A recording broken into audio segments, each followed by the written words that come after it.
کہ بڑے جو لوگ ہیں ہمارے عوامی نمائندگان ان کی گاڑیاں یہاں سے گزر رہی ہے، وہ لوگ یہاں پر بالکل مزے سے جا رہے ہیں۔ جو 6.5 لاکھ ان کی ایک وزیر کی تنخواہ ہوتی ہے وہ یہاں سے گزر رہے ہیں، لیکن 6.5 لاکھ تنخواہیں اور 4 لاکھ مراحت لینے والے لوگ جو ہے وہ ان کے قریب بھی نہیں آ رہے، مزدوروں کے قریب بھی نہیں آ رہے۔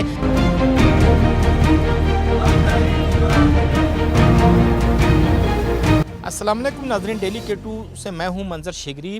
ناظرین، گلگت بلتستان اسمبلی کے سامنے اس وقت ہم موجود ہے۔ گلگت بلتستان اسمبلی کا اجلاس اب سے کچھ دیر بعد جو ہے وہ شروع ہونے جا رہا ہے، اور گلگت بلتستان اسمبلی کے باہر گلگت بلتستان کا جو کارپوریشن کا ادارہ ہے، گلگت بلتستان کی پہلی جو کارپوریشن ہے نادرن ایریا ٹرانسپورٹ کارپوریشن نیٹکو کے جو ملازمین ہیں، امپلائیز جو ہے وہ آج 3 دن سے وہ ہڑتال میں احتجاج میں ہیں۔ مختلف بس سٹینڈز گلگت بلتستان کے جو بڑے شہر ہیں وہاں پہ ان کے احتجاجی مظاہرے جاری ہے، اور ٹرانسپورٹ سروس عملاً معطل ہو چکی ہے تقریباً۔ اور اس حوالے سے کچھ دیر پہلے اب چونکہ اسمبلی اجلاس شروع ہونے جا رہا تھا تو یہی امپلائیز جو ہے وہ گلگت بلتستان اسمبلی کے باہر آئے ہیں۔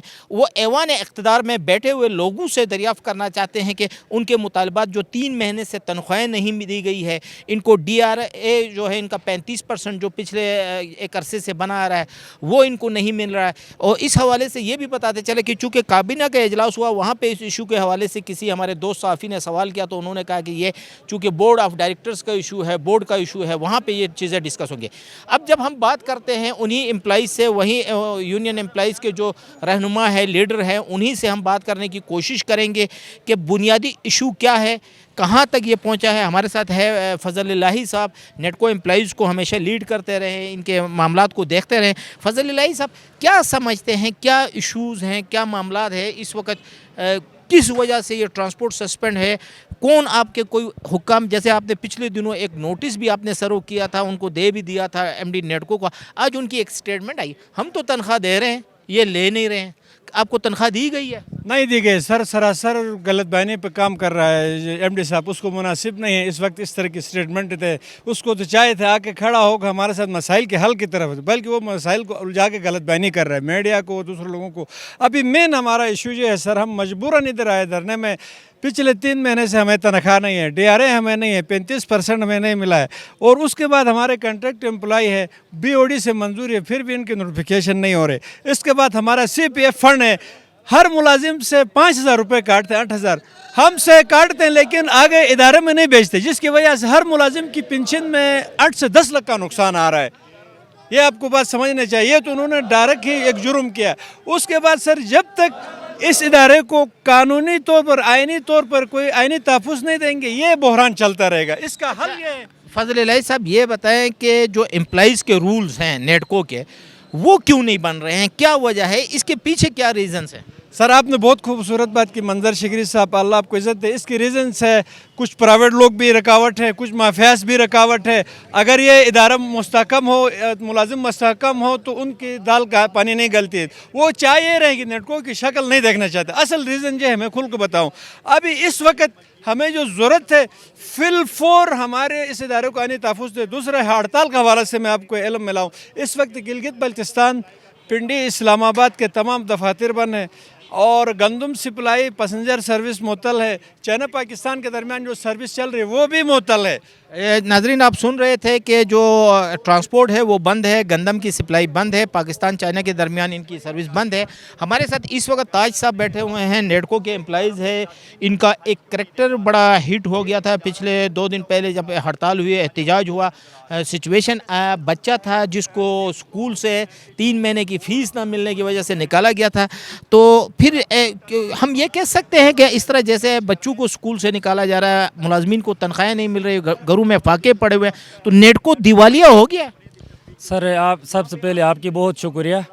یہ آپ کو پہلے ایک بات پہ اضافہ کریں، MD صاحب کہہ رہے ہیں ہم 2 مہینے کی تنخواہ دے رہے ہیں، یہ نہیں لے رہے ہیں۔ MD صاحب کے ساتھ ہمارے ذاتی کوئی مسئلہ نہیں ہے کہ ہم اس کو تنخواہ نہیں لے کے باہر آ کے کوشو بنائیں۔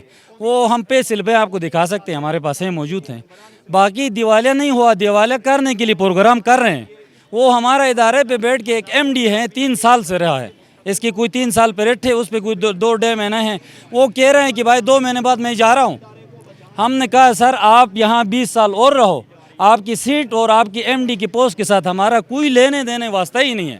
ہم نے اس کو یہ ریکویسٹ کیا کہ آپ ہمارے 35% جو وزیر اعظم پاکستان نے اعلان کیا تھا باقی محکموں کو ملا ہے وہ لگا کہ آپ تنخواہ ہمارے آگے موو کریں.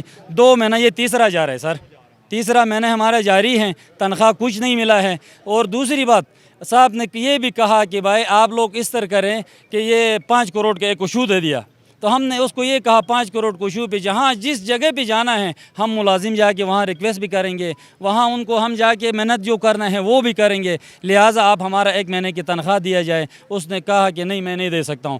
ہر بات وہ سی صاحب کے اوپر ڈال رہے, ہر بات. ہم نے اس کو یہ بھی کہا کہ سر آپ ہر بات سی صاحب کے پاس ڈال رہے. یہ بتا دیں کہ یہ اگر فرض کرو آپ کے مطالبات حل نہیں ہوتے ہیں تو یہ جو آپ کا ٹرانسپورٹ جو سسپینڈ کیا ہے, جو ایشوز اس وقت آپ کا احتجاج چل رہا ہے, یہ کب تک چلتا رہے گا؟ سر یہ اس کے بھی میں آپ کو ایک واضح ہے کہ آپ کو پیغام دے دوں گا, اس میں بھی اس کا کوئی سازش ہوگا, ورنہ جی بھی میں گندم سے لے کے پبلک ٹرانسپورٹ تک, بس تک, اور آج یہاں پنک سروس جو ہمارے خواتین کو یہاں لوکل چلا رہے ہیں ان کو بھی ہم نے بند کیا ہے. کیوں مجبوری؟ ان ڈرائیوروں کو بھی وہی مجبوری ہے, جو ملازم ہیں ان کو تنخواہ نہیں ملا ہے, مجبوری کی صورت پہ ہم نے ان کو بھی کال دیا ہے, وہ بھی بند ہیں. جب تک ہمارے مطالبات حل نہیں ہوں گے اس کے کوئی در نہ ختم کر کے. ایک چیز کلیئر کرے, یہ صرف چھوٹے اسٹاف کے ساتھ ہے جو آفیشل جو آفیسر رینک کے ہیں کہ ان کی بھی تنخواہیں بلاک ہے؟ سر ان پہ افسر جو ہمارے جی ایم پوسٹ تک ہیں ان کا بھی یہی ہے, لیکن وہ کھل کے باہر آ کے نہیں کر سکتے ہیں, اس لیے وہ اندر ان کو شاید کمیشن, وہ ٹھیکیداروں کو پیمنٹ کر کے کمیشن ملتا ہو اور ان کے کیا سسٹم ہو, ورنہ ہمارے بچے ہیں ان کا بچے نہیں ہیں, ہمارے پیٹ ہو کے ان کا نہیں ہے. یہ سارے ہیں, ان کا 30% ہے, چھوٹے ملازم کا 35% ہے. تو وہیں ہم ریکویسٹ کرتے ہیں وہ آ کے, ہم نے ان کو بھی یہ کہا, یہ بیچ میں چند افسر ہیں کہ ان کو صاحب کو ورغلا کے اس حد تک ہمیں پہنچائے, ورنہ ہم نے پرامن 15-20 دن ہم نے ہیڈ آفس کے سامنے کا 2 دن سے 20 دن وہاں گزر گئے. آخر میں ہمارے بچے سکول سے نکالنے کی نوبت پہ ہم یہاں تک پہنچے ہیں. آج ہم ناظرین آپ نے سنا, بچوں کو جب سکول سے نکالا گیا, بھوک و افلاس کی صورتحال پیدا ہو گئی, تب جا کے یہی ملازمین, یہی مزدور لوگ جو ہے وہ سڑک پہ آ گئے. تمام جو ہیڈ کوارٹرز تھے اس کو بند کیا, گلگت بلتستان اسمبلی کے باہر آ گئے ہیں. اس وقت یہ جو ہے وہ اس وقت تک احتجاج کریں گے جیسے انہوں نے بتایا پنک سروس جو ان کی جاری تھی خواتین کے لیے خصوصی بس, اس کی سروس بھی بند ہوئی ہے. جو افسر شاہی ہے نیڈکو کا, وہ جو ہے وہ اس وقت جو ہے وہ تنخواہیں بھی لے رہا ہے, وہ مراعات بھی لے رہا ہے. نہیں لے رہے ہیں تو یہ غریب جو نعرے لگا رہے ہیں اس وقت اسمبلی کے باہر, بلکہ کیمرہ مین آپ کو دکھائیں گے کہ بڑے جو لوگ ہیں ہمارے عوامی نمائندگان, ان کی گاڑیاں یہاں سے گزر رہی ہے, وہ لوگ یہاں پر بالکل مزے سے جا رہے ہیں. جو 6.5 لاکھ ان کی ایک وزیر کی تنخواہ ہوتی ہے وہ یہاں سے گزر رہے ہیں, لیکن 6.5 لاکھ تنخواہیں اور 4 لاکھ مراعات لینے والے لوگ جو ہے وہ ان کے قریب بھی نہیں آ رہے, مزدوروں کے قریب بھی نہیں آ رہے, ان کے بالکل قریب نہیں آ رہے. آپ نے بالکل کلوز سے دیکھا. انشاءاللہ ناظرین ایک مرتبہ پھر آپ کو دکھائیں گے. اسی کے ساتھ اجازت دیجیے, اللہ حافظ.